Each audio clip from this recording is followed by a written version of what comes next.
My name's Michelle Alexander. I'm a law professor at Ohio State University and the author of The New Jim Crow: Mass Incarceration in the Age of Colorblindness.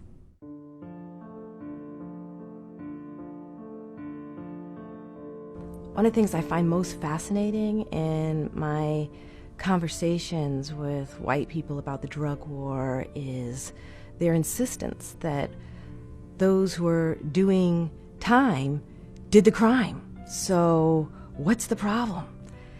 And then I'll say, well, did you ever drink underage? You know, when you were in high school, did you ever drink underage? Did you ever experiment with marijuana?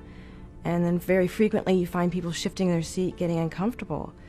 And this idea that of innocence, that other people are the criminals, but not them, is a thoroughly racialized idea. And, you know, I often point out we're all criminals. We've all made mistakes in our lives. We've all done wrong. Anyone who's an adult has broken the law at some point in their lives. But some of us have the privilege of making certain kinds of mistakes and going on to college or grad school and off to work and never having to check that box on employment applications, while others of us do not.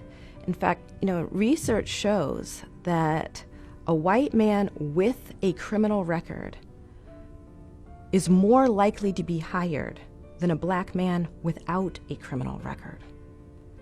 So even this system of mass incarceration, when white folks are ensnared by it, doesn't affect them in the same way.